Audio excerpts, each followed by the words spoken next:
സംസ്ഥാനത്തെ തീവ്ര വോട്ടർ പട്ടിക പരിഷ്കരണത്തിന്റെ ഭാഗമായുള്ള കരട് വോട്ടർ പട്ടിക ഇന്ന് പ്രസിദ്ധീകരിക്കും. 24 ലക്ഷത്തിലധികം പേർ കരട് പട്ടികയിൽ നിന്ന് ഒഴിവാക്കപ്പെടും.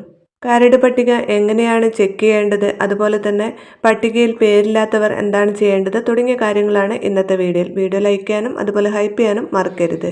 ഉപകാരപ്രദമായാൽ നിങ്ങളുടെ സുഹൃത്തുക്കൾക്ക് കൂടി ഷെയർ ചെയ്യുക. ഇന്ന് പ്രസിദ്ധീകരിക്കുന്ന കരട് പട്ടികയിൽ പേരില്ലാത്തവർക്ക് ഫോം 6 ഉപയോഗിച്ച് ഓൺലൈനായി അപേക്ഷിക്കാം. പട്ടികയിൽ തെറ്റായിട്ടാണ് വിവരങ്ങൾ ഉള്ളതെങ്കിൽ ഫോം 8 വഴി തിരുത്താം.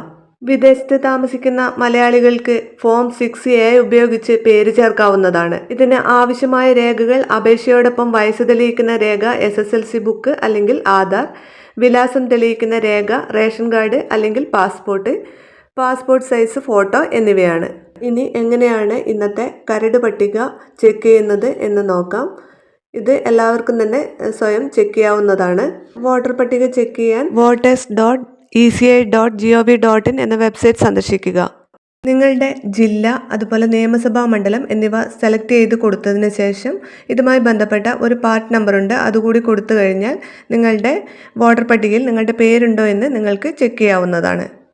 അതുപോലെ തന്നെ വോട്ടർ ഹെൽപ്പ് ലൈൻ എന്ന ഔദ്യോഗിക മൊബൈൽ ആപ്പ് വഴിയും വളരെ എളുപ്പത്തിൽ ചെക്ക് ചെയ്യാൻ സാധിക്കും. ഇനി പരിശോധിച്ച ശേഷം വോട്ടർ പട്ടികയിൽ പേരില്ല എങ്കിൽ നേരത്തെ പറഞ്ഞതുപോലെ ഫോം 6 വഴി വീണ്ടും അപേക്ഷിക്കാവുന്നതാണ്. കരട് വോട്ടർ പട്ടിക ചെക്ക് ചെയ്യുന്നതിനുള്ള ലിങ്ക് ഡിസ്ക്രിപ്ഷൻ ബോക്സിൽ കൊടുത്തിട്ടുണ്ട്. അപ്പോൾ ചാനൽ സബ്സ്ക്രൈബ് ചെയ്യാനും വീഡിയോ ഷെയർ ചെയ്യാനും മറക്കരുത്.